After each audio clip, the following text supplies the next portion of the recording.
start what I have to say. And today I am going to make some comments to initiate our discussion about literature. But this is the very, this will be very rudimentary. You know, literature is a very large subject, and if we want to understand literature historically and theoretically, that's a lifetime job. So necessarily what we will do today will be very introductory, very primary. In any case, I am not expert of literature, but what I will try to do is to make some initial comments about how Marxist theory looks at literature. That will be the main thing. And I will start from very standard notions, but then I will bring those standard notions under question later. So that will be the regular mode, that we will start from very regular notions that all of us have, and then I will put those notions gradually under question.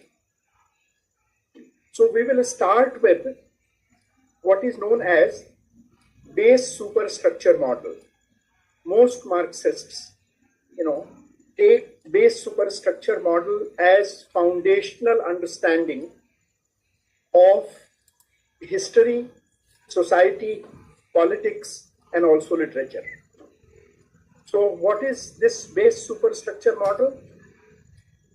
In nutshell, base is the material base of social existence of society. In fact, material base of all things human, you can say. And what do we mean by that material base?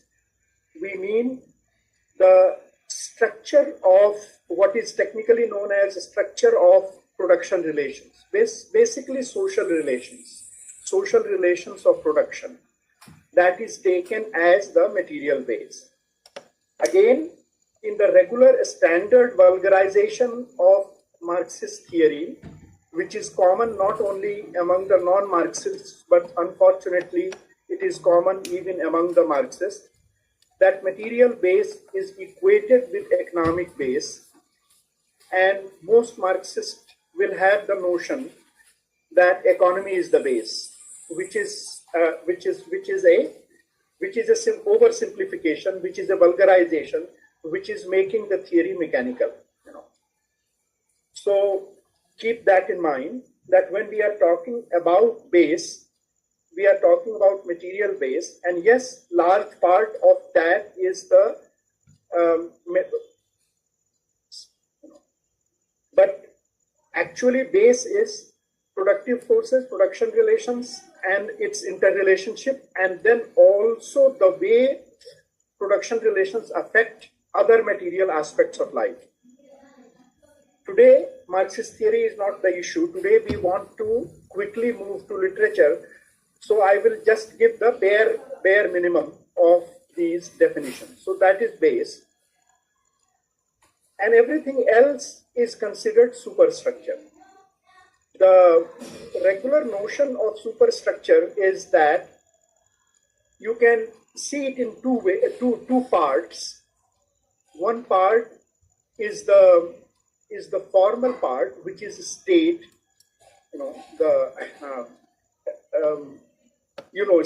state, governments, constitution, other institutions of a state, other institutions of governance, and so on.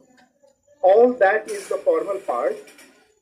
And the ideas related with that, which is, for example, ideas enshrined in the constitution according to which their state is constituted. Also, ideas that are behind the laws that under which the society or the system operates. Let us say system operates. So the state, laws, constitution, and of course, the ideas behind that is the superstructure. And a standard primary school Marxist theory, the way it is taken is that base determines superstructure. Of course, the same primary school Marxist theory also says that once superstructure is determined by base, that superstructure reacts back on the base. It in turn it affects the base. So that is what is commonly known as the dialectical relationship between base and superstructure. But then you will notice that I have not yet mentioned ideology, culture, part of which is literature, which is what we are going to discuss today. So that part of also the culture part, the art part, the literature part, in general, all put together, the culture and ideology part, that also is in superstructure. But why am I keeping it little bit separate? Because it is easier to understand the relationship between base and superstructure in the case of the political part of superstructure. Political part means state and laws and constitution and other formal institutions of state, whether it is judiciary or whether it is, executive or parliament or whatever, all those things, and the constitution that stands behind it, Base superstructure relationship as understood commonly in primary school Marxism, that is very easily understandable. That relationship all of us know. We know that this state and this constitution has something to do with the system which is capitalist. So there is some relationship between capitalism and the government. There is some relationship between capitalism and the constitution.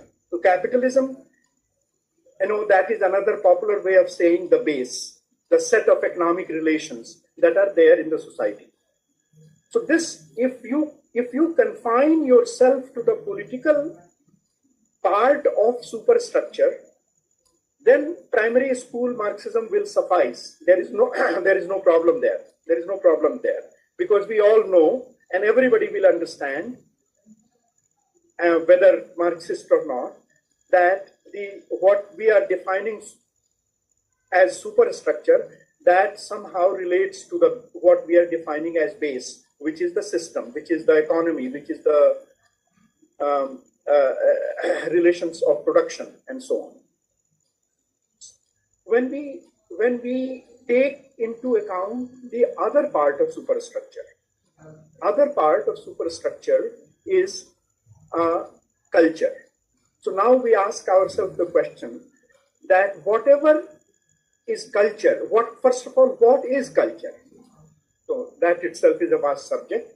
And for practical purpose, what we will say is that culture is the entire way of life of a society,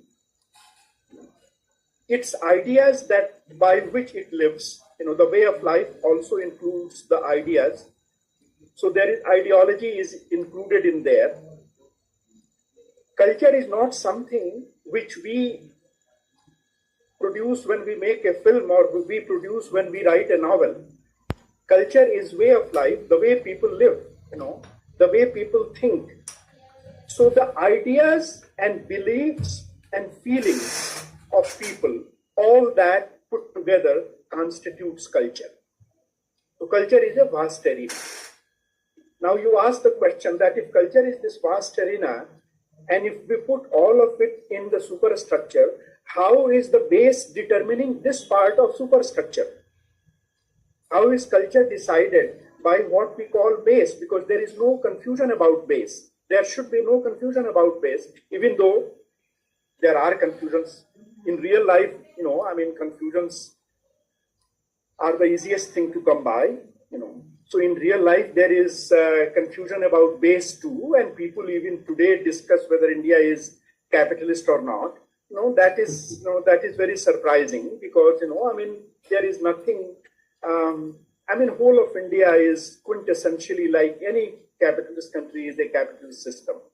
Run by a capitalist system. So confusion is there, but by and large, in base, you don't have a confusion.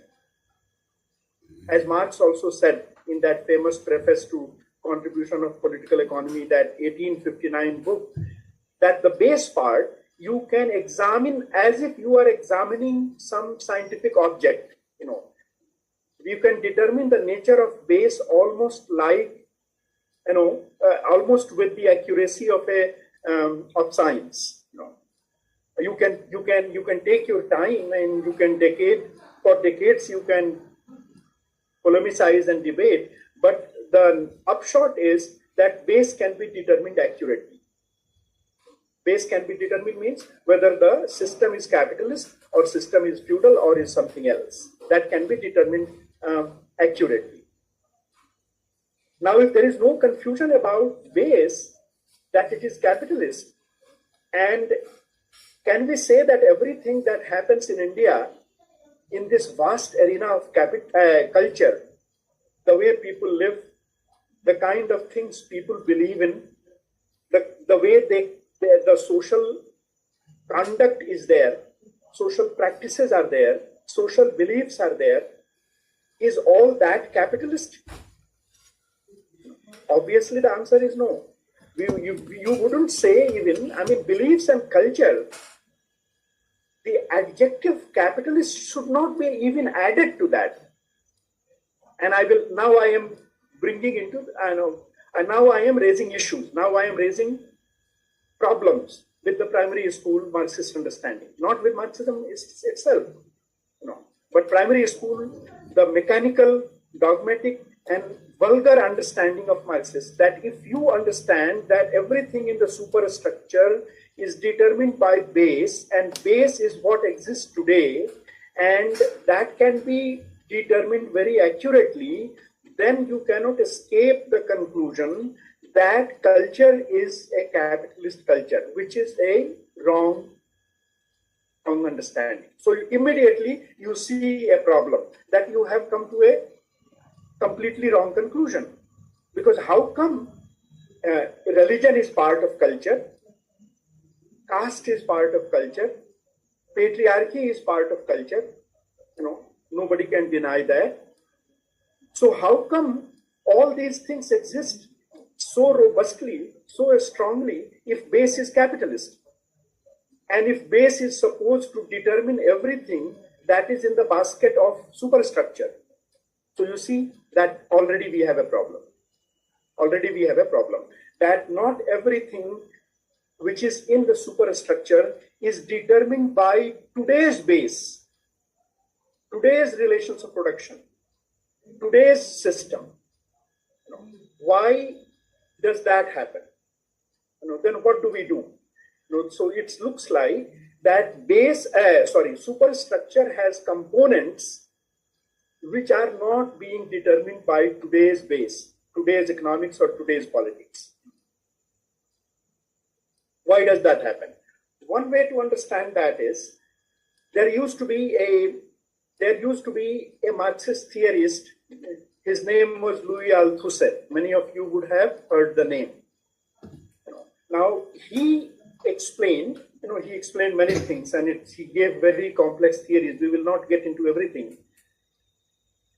But we are using one concept that he gave. That concept was concept of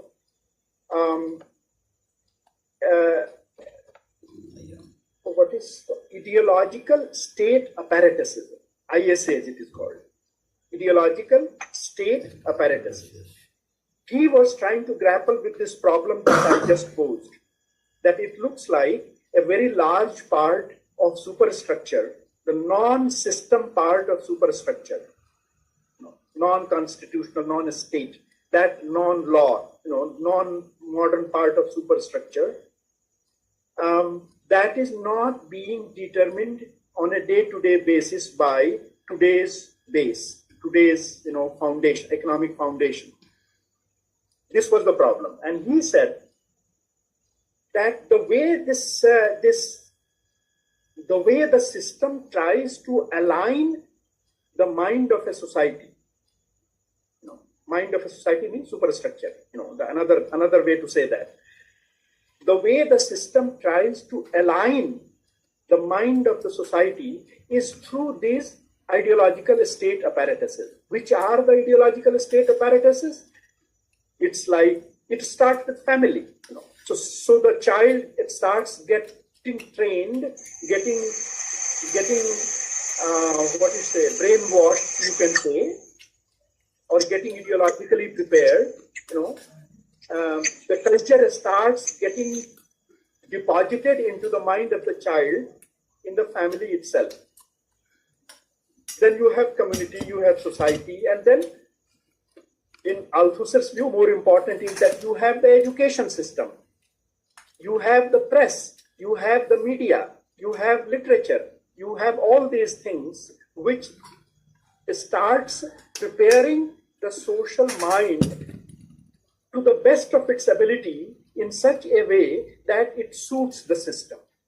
It's to prepare the social mind through ideological state apparatuses, and then he comes in with a concept called, which is a more, I will just mention it, and if you do not, if you find difficulty with it, forget about it. We can discuss it later. Is a something called interpellation. Interpellation is, the word means, it's a very technical word. It means that the way culture is deposited in the minds of an individual, that is what gives the identity of the individual in the eyes of the system. So it's like, if you look at the Wikipedia page, I'm just taking that example. It says that, for example, the police stops you, and calls you, hey, you, are suno. No, so this hailing, this calling you, listen, look at me, that determines, this hailing is, the state is calling you and giving you an identity. You have to stop because you are a citizen. You are supposed to stop when a state calls. So that is your identity. That's a very crude example, but that's your identity. Same way culture calls you. This culture that gets deposited in your mind, it calls you. You don't know, you don't hear any physical sound, but the culture calls you all the time. It calls you and says, hey, you, are you listening to me? And that hailing, that calling, by the culture of the individual, that is what, something like is the concept of interpellation. That gives the identity to that person. So you see that all these ISAs, ideological state apparatuses, they are being deployed in constituting the cultural identity of the person. So I will not go into more theory. I know that it's already getting heavy. So, but you remember the logic, what we are following. What part of superstructure is being determined by base, through which processes and in what way? And we had no trouble with the state part, but we had trouble with the culture part, which includes the literature part that we are going to discuss. And we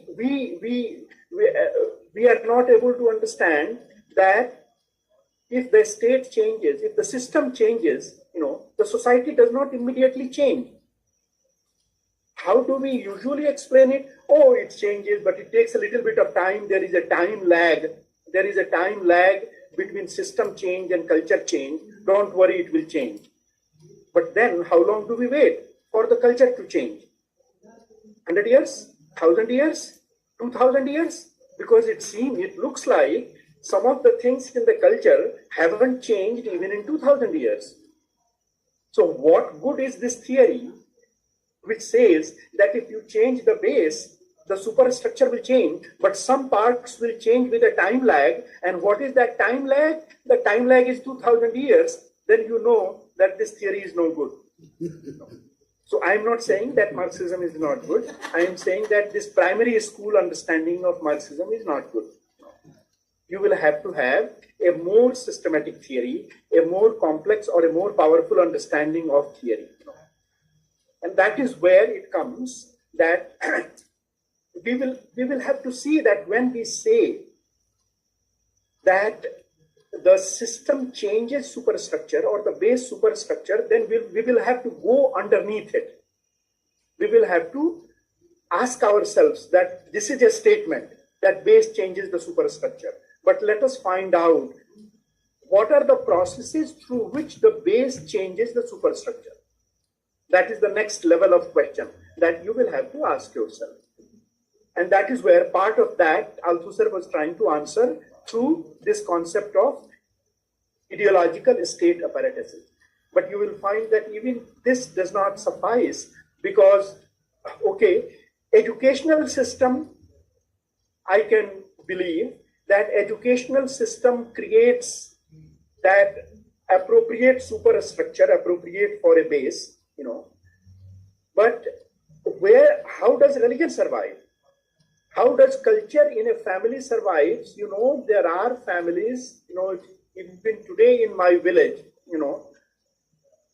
cities too, I am not putting villages down, but I am giving you the more graphic example that in my village, there are families which I am pretty sure that some basic aspects of those family conduct, family practice and family values have not changed in 1000 years. That villager family, that peasant family in my village, despite it has the smartphone in its hand, no doubt, it flies to Dubai, to where it does labor, and yet lot of aspect of the family that sits in my village, still is 1000 years old. So Althusser is not fully answering the question. Okay, Althusser is answering the question of a very modern, European society. But in our societies, where there are values and where there are ideas and where there are practices that have survived for 1000 years, even ISS don't work. No. Ideological state apparatuses do not give the full answer. Or, I should not say that, I should not be unfair to Althusser. The part that, in that ideological state and apparatus, the part that is family and the part that is community, somehow that plays a very large role, number one. Number two, the large role that it plays, that does not conform to the base necessarily. That, already the problem is getting complicated, you see. That now we are looking at the processes through which base determines the superstructure. And we have come to this problematic aspect that how does base determines culture. And we have come to this aspect that, okay, large part of culture gets decided in school. But in India, many people do not go to school. In India, schools themselves do not necessarily prepare you for a modern capitalist base. There are other aspects that get imparted in those schools. And most importantly, the family and the community, the kind of culture the family and the community deposits in the individual's mind, that necessarily is not capitalist, that necessarily is not modern. Okay? So how does it happen that the family, the kind of culture it deposits in the child's mind, and the community, the kind of culture it deposits in the village's mind or the social mind, why is it so long lasting? And there are many questions. We will keep on, as if our meetings proceed, we will keep on discussing in future meetings, what is religion, what is caste, what is patriarchy, and so on. But today we have to quickly come to the question of literature. Third, the question that how does all aspect of culture gets determined by base. I just wanted to sow some question in your mind, present some question, keep asking that whatever you call superstructure, go into the cupboard, go into almirah of superstructure, look at things that are that you have put there, in the almirah of superstructure. What are the things that you have put there? And each item that you have put in your almirah of superstructure, think about one by one, not every at one go.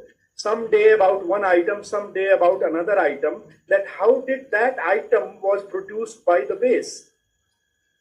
And today we are going to talk that there is an item in that cupboard. There is an item in that almirah of superstructure which is called literature. How was that? How is literature produced by the system? And can you say that is literature produced by the system? Is literature produced by economy? Is literature produced by or material base? If you can say that, then you have to understand with what qualifications. I'm not rejecting. I'm not giving you the answer that no, everything else in the almirah gets produced by the base, but not this one. Okay, literature is not produced by base. I will not say that. But I know that there are deep problems, very, very great problems in trying to show, in trying to understand the processes through which literature is created by social base, by system. There is no easy answer to that. So let us now come to literature. Okay. What is the way I started the first part, that there is this mechanical, vulgar, mechanical understanding of Marxism when it comes to base and superstructure relationship. Same way, in our circles, there is very problematic understanding of literature. Most common understanding among leftists, our Marxist activist circle is that literature is recognized by its function. Literature is recognized only by what it is supposed to do. And what it is supposed to do, the whole society is supposed to change the society. Society is changed through revolution. Revolution is changed through led by the agent, namely the party. Party formulates the strategy to make revolution. If we succeed in making revolution, the gates will be opened for large-scale social change. Everything else must feed into that. So it is obvious that literature has this function of helping revolution, becoming part of revolutionary strategy. So the function of literature is, that it must be a soldier, or it must be one kind of what they call, brigade, or what are the names, the way Indian army is divided, Gurkha regiment. So literature is one regiment of the revolutionary army. Okay, literature, in a larger regiment is, cultural regiment, and so literature is just one regiment of the revolutionary army. That is the common understanding of literature in our circles. So one problem arises from there itself, that is literature that, So if literature was that, you can generalize it. I know that I am making it more narrow. I am talking only of us, But it is not we, the Marxists, who have literature. Everybody in the society, the reactionaries also have literature. So then you say that reactionaries have their army and we have our army. So we will confront their army with our army. We will confront their literature with our literature. This is the common understanding that we start with. Okay, so now then that already creates a problem, that when we talk about literature, we talk about literature that was written 2000 years ago, 1000 years ago, 500 years ago, 200 years ago, 100 years ago, and it is being written today. Now, how do we differentiate literature of different era, different periods? Then we say that we will evaluate literature historically, and we will say that whether literature of 1000 years ago or 500 years ago, that is on our table to be analyzed. We will say that whether that literature was progressive in its own time or that literature was reactionary in its own time. That is how we make our progress. So we will decide whether, in North, Tulsidas is the biggest example of literature 500 years ago, or in England, Shakespeare is the biggest example of literature. And you will have in Telugu and Kannada your own examples, of literature 500 years ago. Then we try to decide that a given literature, let us say, let us talk about Shakespeare. So let us say that Shakespeare, take the example of UK. Don't worry if you don't know about Shakespeare. I'm sure you all know very well about Shakespeare. But even if you don't know about Shakespeare, it will our discussion will proceed. Shakespeare is a famous playwright, famous poet, famous writer, of Elizabethan England, 500 years ago. Now, icon. Shakespeare has gone into the mind of the English people, whether they have read Shakespeare or not. Shakespeare is their part of the English culture, the way Tulsidas is part of, North Indian Hindi area culture, and I do not know the corresponding name from Telugu, who is part of that, part of Telugu culture. I think thumbs up. Gurjadu? Yeah, what is? Samsa. Kannada.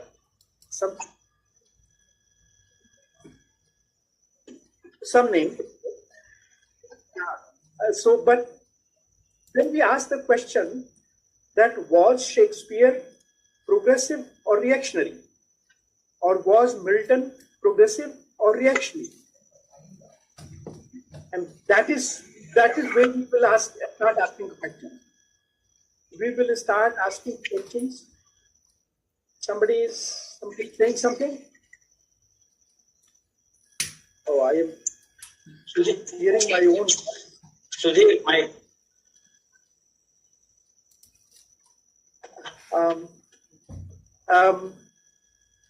That itself is a problematic thing to decide, because that opens the whole. Okay, let me put it this way: whether Shakespeare was progressive or reactionary in his days, independent of that, Shakespeare has not now gone into the cultural mind of Britain. Tulsidas has gone into the cultural mind of North India, and so on. So whether we like it or not, that has become part of our, larger culture. That the literature of that era has become part of our life. So somewhere in some analysis, in a party or in a university department, one may worry about whether Tulsidas was progressive or not, or Shakespeare was progressive or not.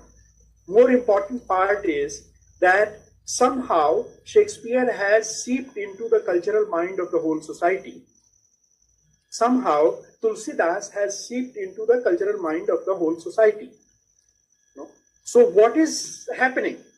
What do we do about that? There are two problems now we are facing. Somehow in cultural mind, things survive for 1,000 years, or 2,000 years, or 500 years. And if literature is part of culture, even though a smaller part of culture, religion is a larger part, religious practices are a larger part, caste is a larger part, but written literature, even if it is a smaller part of culture, it is a very important part of culture. And if culture survives across many systems, across many different kind of bases, economic bases, across many different kind of eras, how is that doing that? That is the question we have to ask. So you already see that if we say that literature is in the service of society, literature is in the service of revolution, literature should be determined to be good or bad based on whether it is helping today's revolution or today's reaction. If you put that criteria, how do you decide about Shakespeare now? Suppose somebody proves that Shakespeare was reactionary in his time. So what do? Now we say that boycott Shakespeare, that should be on our placard. Caught Tulsidas, that should be on our placard.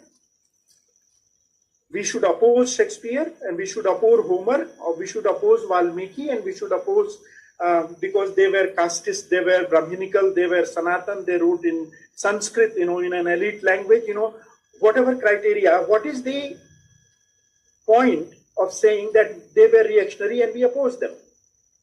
That is not the issue. So then what is the issue for us? We want to understand that, number one, should literature be, the nature of literature be determined only by its function, or the arena should be enlarged? The arena should be enlarged. So the answer is that the arena should be enlarged, and Marxism had a very large arena. It is not fault of Marxism.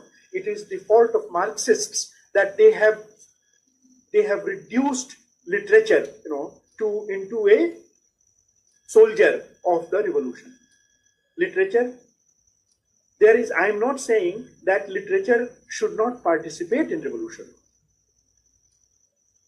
But literature is only a soldier of revolution. Only one regiment of the revolutionary army is called literature. That kind of understanding will run into problem. So let me put more things, about literature. And today I'm just raising questions, to think about. One is, let me bring in this. What is mind? We are talking of social mind, and we are talking about individual mind. That there is no one body of society, so there is no one mind of society. Strictly speaking, scientifically speaking, there are only individual minds. We do not know existence of any other mind, because only place mind arises is brain. And the only place brain that is capable of generating mind arises is human brain. And the only place human brain arises is in the body of the individual. Don't get alarmed. I am not going to propose a individualist philosophy. You will see that what I am saying is not individualism. It is nature. It is science. Only place we know of real existence of mind is the human brain, and human brain is part of human body. And yet we talk of social mind. So why do we talk of social mind? We talk of social mind because society deposits things into the human brain. Society deposits things into the individual brain. So individual is no longer individual. This individualism is a bullshit ideology. There is no individualist individual, sovereign individual in that sense. Every individual is socially constructed. Every individual is socially constructed. So that is what, a very common philosophy in theory as well as in social movements as well as in our circles everywhere is the theory of socialization, that individuals get socialized into becoming individual. And socialized individuals in their individual mind contain the social mind. That is how social mind arises. So the social mind is a reality. Social mind is there. Cultural mind is there. Where does it live? It lives in the mind of the individual. So it lives in the mind of the individual. So individual, without knowing, without effort, starts doing things which the social mind demands, which the social mind asks of you. That is what culture is. Culture, part of culture is, large part of culture is. Culture is that you believe in certain things. Culture is that you conduct in a certain way. Culture is that you speak in a certain way. You desire in a certain way. You feel in a certain way. All that is part of culture. then am I saying that everything that is deposited in the individual mind is social? Okay? Again, I mean, you will see that always I propose a thesis and I question that thesis. So I said that individual mind is really not individual because the content of the individual mind is deposited by the society, by the larger culture, everything, history, politics, base, and a large part of superstructure, and so on. Everything deposits things in our mind. Nature, laws of nature.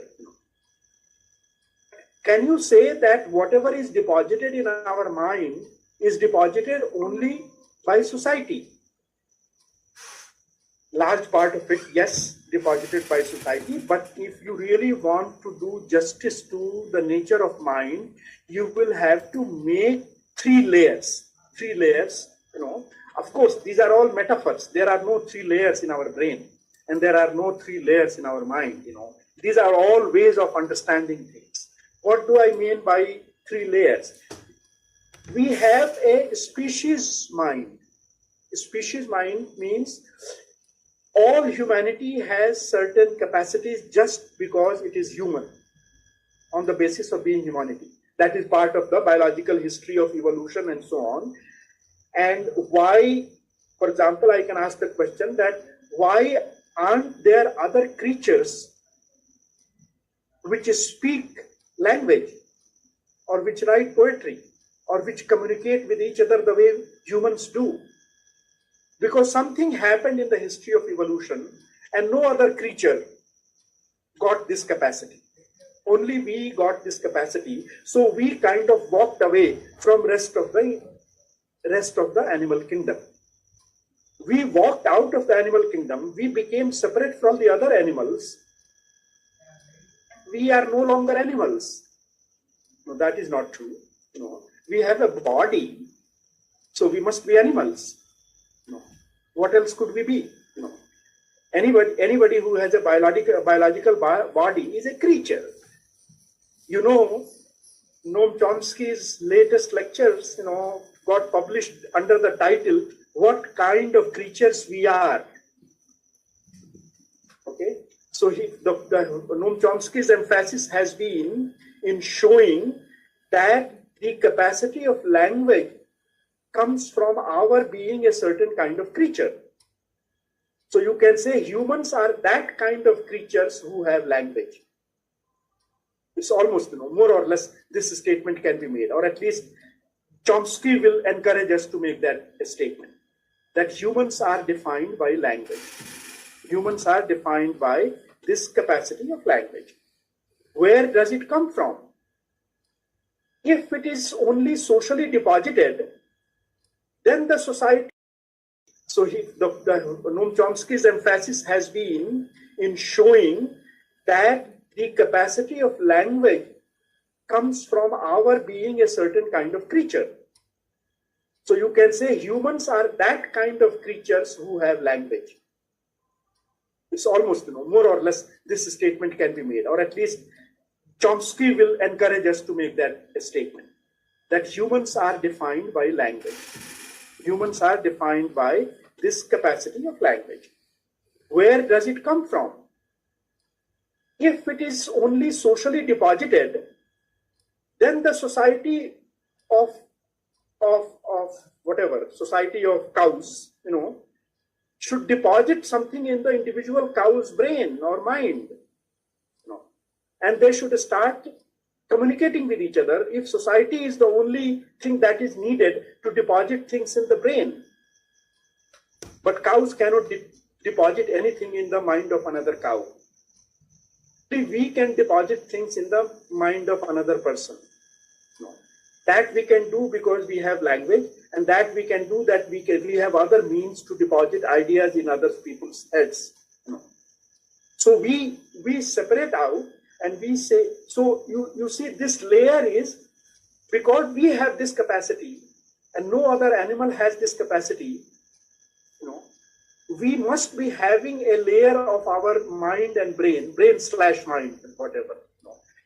You know that it is not literally a layer, don't take things too literally. I am using metaphors, and I am not using exact, terms. So this layer, what I am calling, this layer, the deepest layer is the layer of a creature's mind, the kind of creatures we are, to borrow from. That layer is the species layer.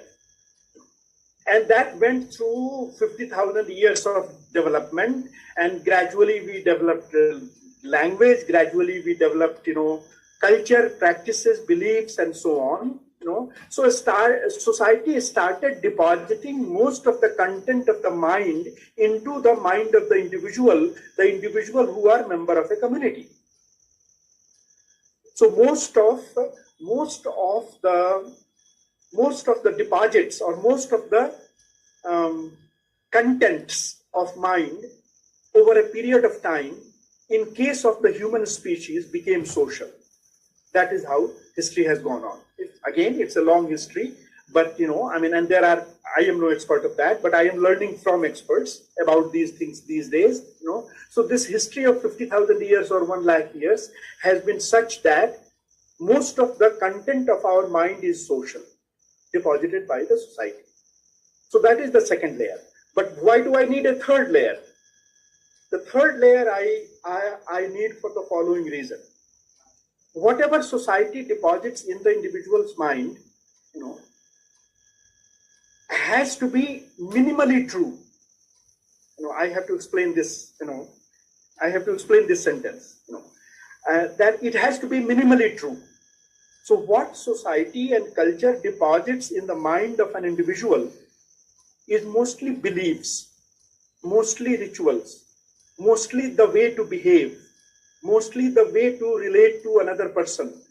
If that person is father, then how do you relate? And if that person is son or daughter, how do you relate? And so on. There is nothing, these are rules of the game. Social game do not have to have a truth behind it. Nature does not say that son should respect father. Nature does not say that. No. Laws of nature have nothing to say about how we should behave with each other. No. That is part of social evolution. Society tells us how do we behave with each other. So if nature does not tell us how do we behave with each other, only society tells us how do we behave with each other. And individual mind is such that, this capacity that we got from nature once we became humans is such that we can tell each other things which are true, and we can tell each other things which are not true. And we can believe in things which are true, and we can believe in things which are not true. And we can believe in things which are not true as if they are true. That is what mostly humans do. They believe in things to be true which are not really true. Most of humans, most of the time, do that. That is how ideas arise. And ideas don't have to be true. The idea, the prerequisite of something being called idea is not that it must be true.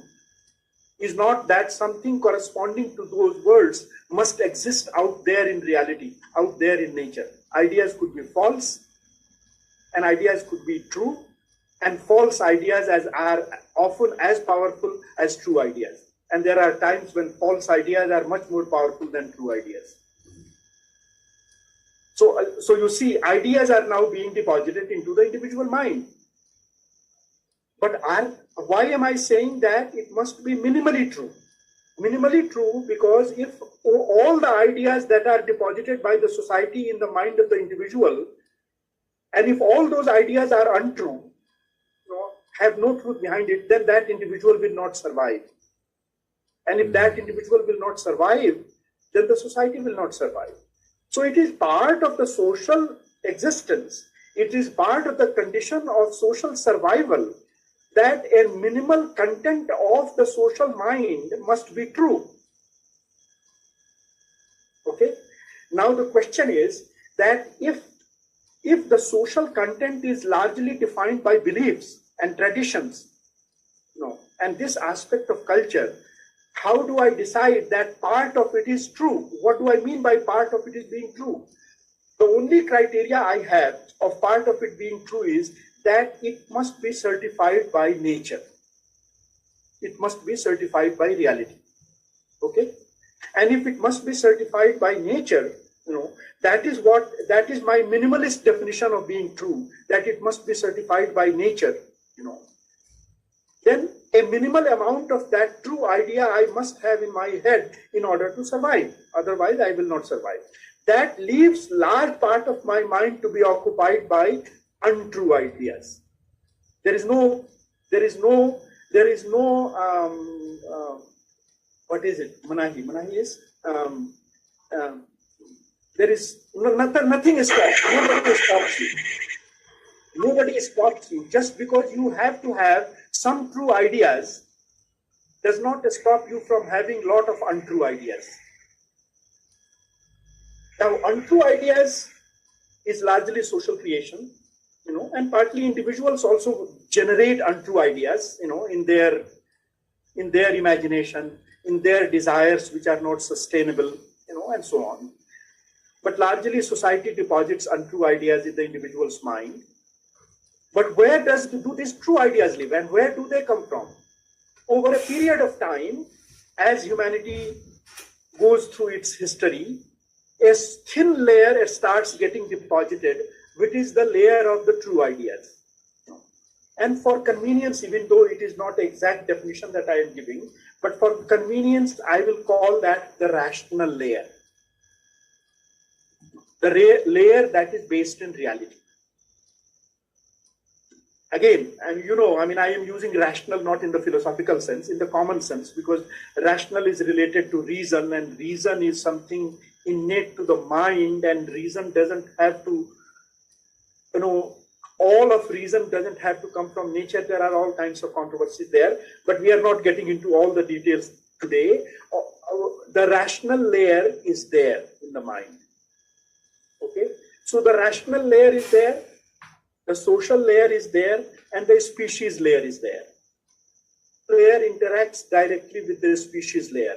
The species layer, the biological layer, the layer that generates language, that gives us capacity of language, that also gives us capacity to observe nature and find its laws.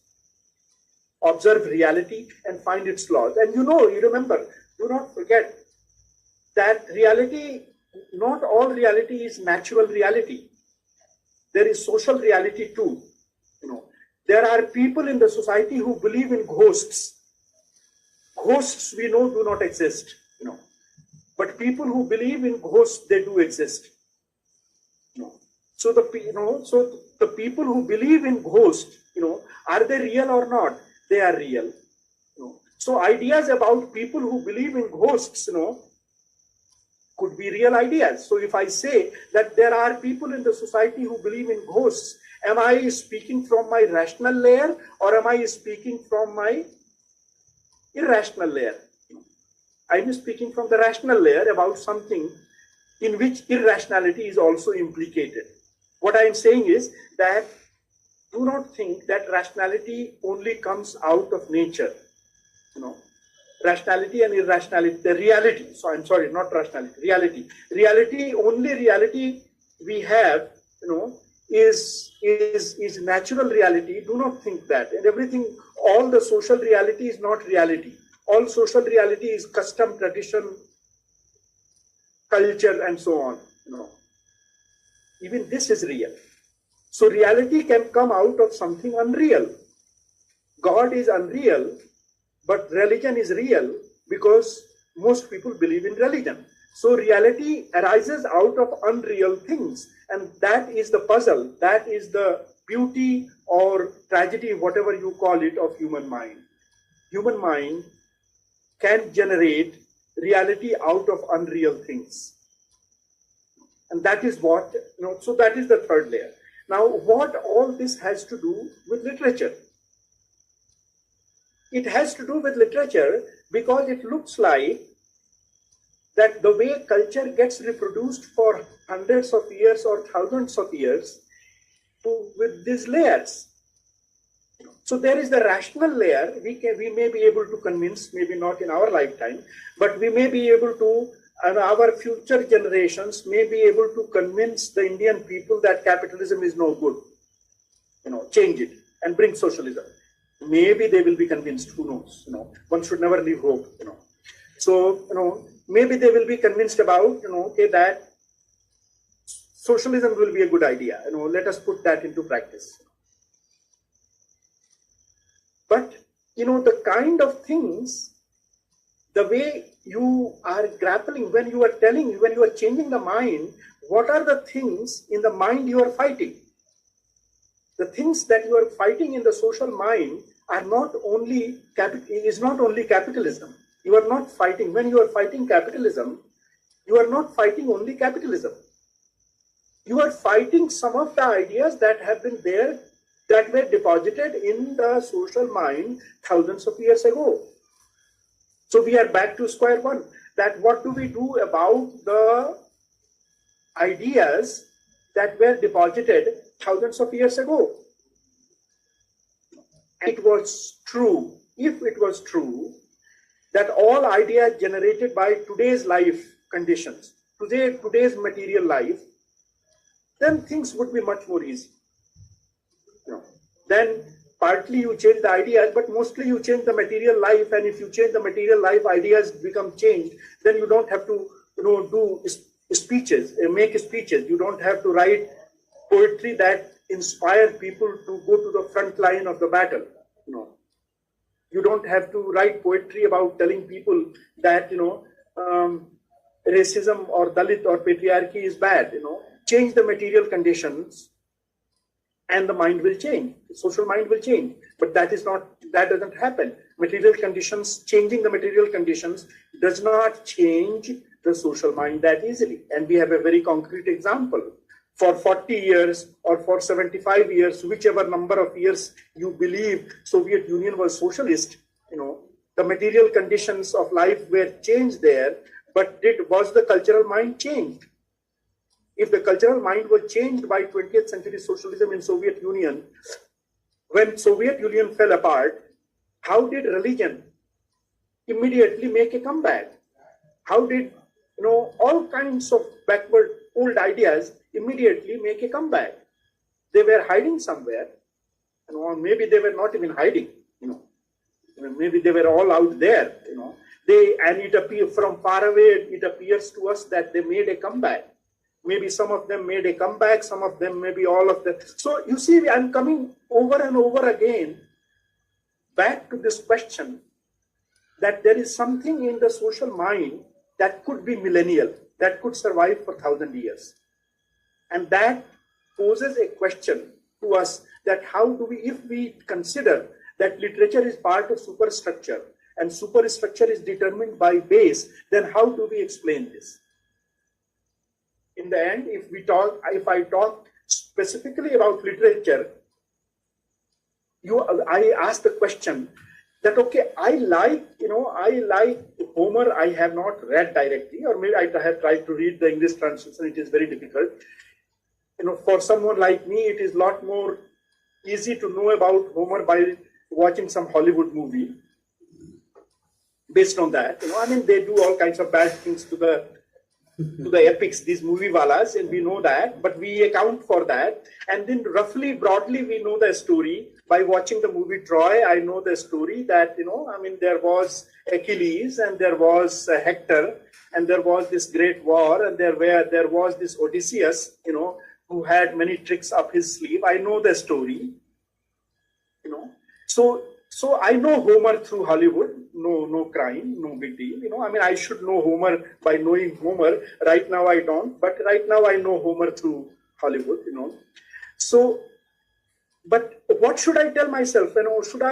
Should I hang my head in shame because I like a literature that was written 2,500 years ago, and 2,500 years ago there were no Marxist-Leninist revolutionaries. There was no Gorky, there was no Lucian, they did not write, Homer was not that. Homer must be, pretty, outdated guy he should be by now. So there is this outdated literature written by an outdated guy, long dead, and I like that literature. What kind of Marxist I am? Should I be called Marxist or not? I like Homer, I like Valmiki, I like Mahabharata. Does that take away something from me as a Marxist? So that's the question we come to. So we have to, no matter which way you think, you will have to come to this understanding that do not judge literature by what class viewpoint it presents, not all literature. Do not judge literature only by what function it has in today's, in today's revolutionary struggle.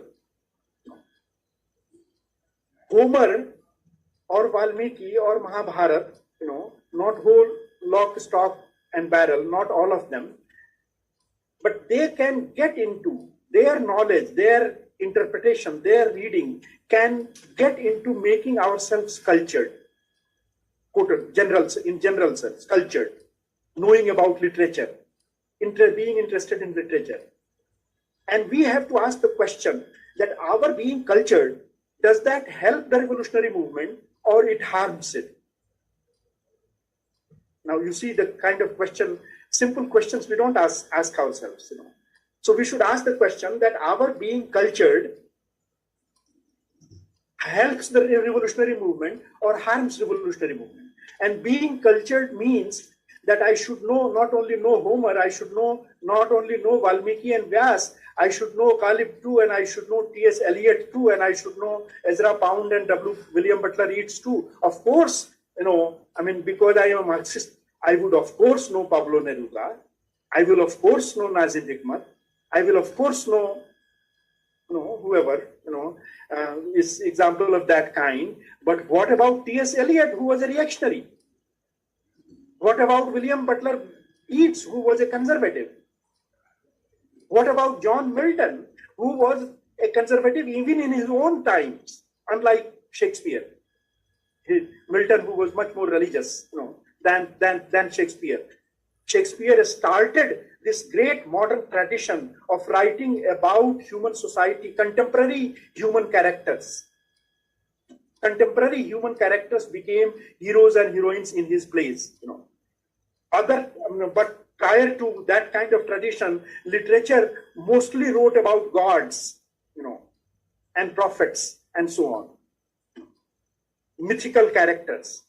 But Shakespeare brought real characters from around his own, society, from around his own surroundings, So, okay, I can contrast Shakespeare with Milton, but should I then only read Shakespeare and not Milton, not Goethe, who again was writing about modernist thing about mythical, plots, And if all that is needed, if it is for me to become cultured, if in my becoming cultured, Shakespeare goes into it, Tulsidas goes into it along with Kabir,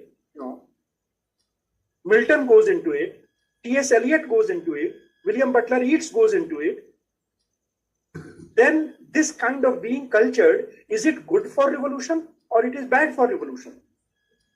How do you answer that question? Don't think that I am just putting rhetorical question. I am posing this question so that questions are in your mind when all these debates are happening in Hindi area. I know about how to evaluate literature, and people are rushing to conclusion that who is a revolutionary writer and who is a not. Look what we have reduced our consideration of literature to. We have reduced literature to function, not only function of literature. We don't ask the question that where does culture come from, because we ask the question that where does culture come from and why does it survive for 1,000 years.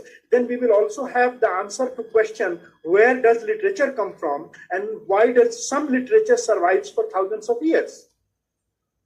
Not all literature survives for thousands of years, but some literature survives for thousands of years. We will have to understand that. And when we come to the modern times, and when we have all these debates, about what kind of literature is good. So the literature that is good for revolution, is good Marxist literature. The literature that is good for women's movement is good feminist literature. The literature that is good for Dalit movement or anti-caste movement is good Dalit literature. That is the kind of definitions we have come to. And this is very problematic. This is very problematic.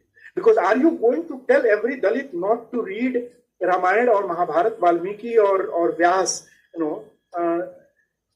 then every Dalit or every worker or every woman advised by feminism and anti-casteism and Marxism not to read Vyas, not to read Tulsidas, not to read Shakespeare, will generate a community of uncultured people. Will that be good for revolution? So that then brings us to the question, okay, that is about past literature, but what kind of literature we should write ourselves? So if you agree that about past literature, about classics, we have to be lenient, we have to be tolerant, even if they talk about God, even if they talk about mythical characters, still we have to read them, and still something cultural gets deposited in our mind by reading those, antique kind of things, Still the question remains, and that will be the last question, and then I will stop. The question remains that today, what kind of literature should we write? So there the question is, there are two parts of that question you have to ask. There are authors, and there are people who will read the literature. Not two parts, actually three parts. There is society out there, there is author there, and there is reader there. Society is the arena, and in that arena, both these creatures exist. One creature is called author, and the other creature is called reader. Now we have to see that author, what is author supposed to do? Does he have, where does he take his stuff from? So all this debate that there is literature for society and there is literature for literature's sake, art for art's sake, the conservatives or the bourgeois side, and our progressive side, which says that art and literature is for society. That debate, is mostly a mistaken debate. Mistaken debates also are real debates. Most real debates are mistaken debates. Often. These are mistaken debates because those who claim that art is for art's sake really cannot prove that art is for art's sake. The critics can prove it, that they will analyze the form of a novel or form of an epic, the language of an epic, the rules of the game, rules of the linguistic literary game they can analyze, and they can be content with that okay, my job is to analyze only that, and that there we are right to attack them. That you can't just go to the form, you can't just go to the rules of the meter and the language, and the kinds of miracles you can generate just with language. That you will have to see that piece of literature also socially and historically. When was it created? What does it depict? And how does that reflect in the human mind, in the cultural mind? So the people who claim art for art's sake cannot prove their case. There is no art for art. There is no literature only for literature. The people who talk about art for art's sake, are absolutely mistaken. It is impossible to have art for art's sake. Because, they cannot stop that art from getting connected with the reality. They cannot stop their own art, no matter how hard they try, from getting connected with the society, from getting connected with the history. So that is their problem. But what is our problem? Our problem is that we say that, okay, there was a time when, from Marxist side, a theory of literature was proposed as socialist realism. Socialist realism. That was a very common Marxist approach to literature. Now realism is what? Realism is that the real society must be present in literature. Okay. Now there itself there are lots of detailed questions that in future some of it we might discuss. That is there a way to deposit society, import society as it is into words, into language? If you think about it, you will find that there is no way that society as it is can be imported into language, because language is spoken by a speaker. A speaker has a mind and an eye and a prior history, and the way two speakers look at the same phenomena will be colored by their respective minds. So when you say that in our high school, in the definition that was given to us, in Hindi area, definition of literature is that Sahitya Samaj ka darpan hai. Literature is the mirror of society. That is the most mechanical, that is the crudest form of realism. The crudest form of realism is untrue. There is no way that literature can reflect society the way a good mirror reflects human face. So that is why many people have said, there are theorists who have used this metaphor, who have said that, literature is a distorted mirror. Literature is a fractured mirror, broken mirror. I don't know who said what, but all these words are used by literary theorists, that literature is not a mirror. Literature is a broken mirror, twisted mirror, it not only reflects, it also refracts. Those of you who know the meaning of these two things, reflection is, what reflection is, and refraction, is the mirror does something to the light, changes the light, it changes its direction, and so on. So that is why I don't know whether you have gone, visited a what is called a laughter house. Laughter house, I don't know, I haven't visited, maybe in India there are not, but there are these laughter houses, I have visited in America, where you enter a hall and there are all kinds of distorted mirrors, some concave, some convex, some twisted this way and that way, and you go into that room and you can't recognize yourself. That in some mirrors you look like a ball, in some mirror you look like a wire, in some mirror you look like your stomach is a ball and your legs are wires. I mean, even without mirror I look like that, but that so it distorts. Literature is that kind of culture house. Literature is that culture house in which when society enters, you don't see the exact reflection of society. You see exaggerated, distorted, refracted, image of the society, image of the individual, and so on. As some people came up with this concept called artistic distance. When is something a description of society, and when is something an art of society? What creates an art? What creates a literature as opposed to a travelogue, or a social account, of some social phenomenon, some social description? That literature is created by the distance from actual reality. Displacement. The concept of displacement comes.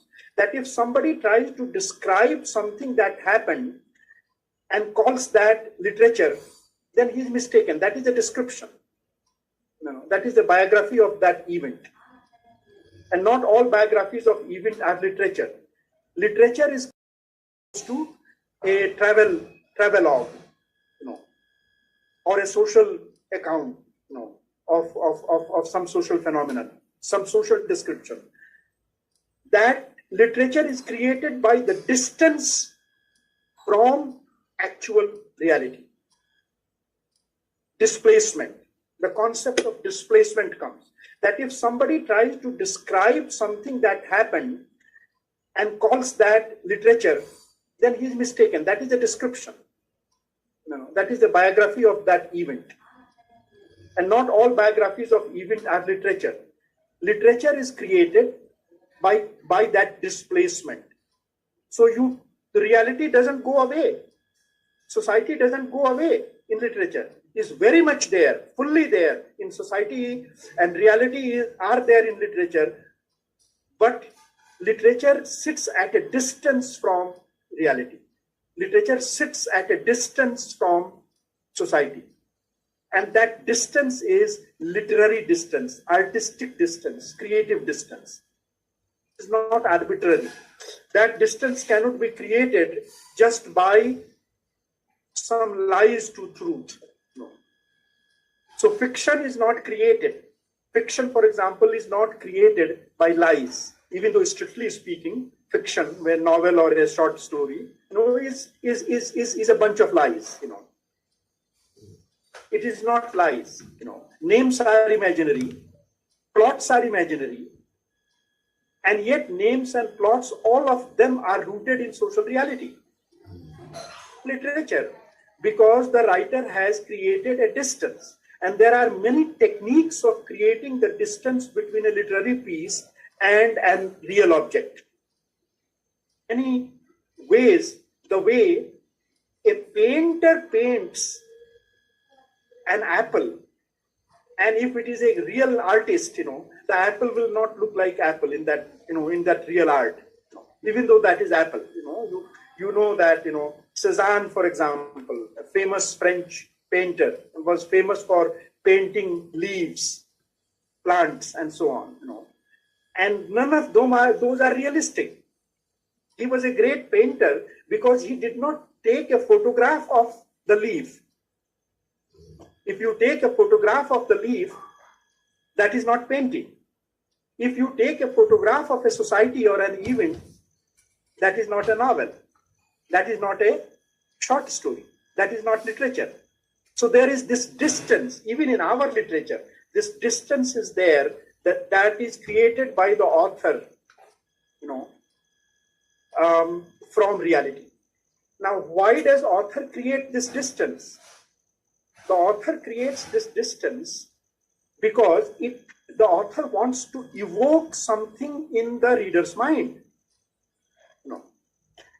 And do you think that we as revolutionary writers, we should evoke in reader's mind only how poor people are barely surviving, how many deaths happened in the second wave of pandemic, how the migrant laborers walked thousands of miles and hundreds of them died in the way?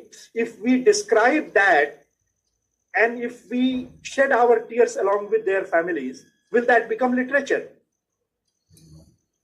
And will that leave the kind of impact that a powerful poetry about migrant laborers, a powerful poetry about the massacre that was done in the second wave of the pandemic, what it can do in the reader's mind? That is why literature is needed. Literature picks and chooses, distills, abstracts. Literature creates types. Literature exaggerates. Literature creates types of individuals, types of plots, and it creates types of plots and types of individual because it wants to distill something from the society which is more than a photograph of the society. That is why it is called literature. So that distance, creative distance is there. Okay. Now, in saying all this, I am not denying that the author has to take side. No. So last point I will make about what is the relationship of literature to commitment, author to commitment, social commitment. Now this question also can be determined in a very mechanical manner.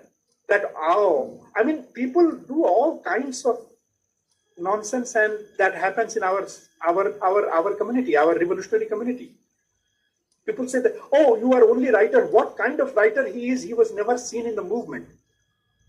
He was never seen on the street, you know. So then you have all these non-literary criteria of judging the commitment of a writer. Whether the writer was jailed or not, whether he suffered or not, whether all those are good criteria. I am not rejecting that. That proves the revolutionary character of that person. That somebody was not afraid to speak, even if he was jailed or she was jailed, even if he was hanged or she was hanged for saying what she said, for writing what she wrote. That is the integrity, character of that person. But then, should we look for all those writers who were hanged and only read their literature? Will that be in our book, you know, only good literature will be those whose authors were hanged or jailed? Will we go to that extent? Obviously, we will not go to that extent. We will, if a writer who was not hanged or a writer who was not jailed may have produced, you know, a great piece of literature, which was committed to the cause of the working class, not committed in the way of, you know, just saying some rhetorical, some inspiring speech-like thing, which was a good literary piece that will survive for 100 years or that will survive in value for 1,000 years. So if you put this commitment of a writer or a committed writing, there are very oversimplistic understanding of committed writing, and only we are not doing it. This mistake, only we Marxists are not doing it, or all social movements are doing it.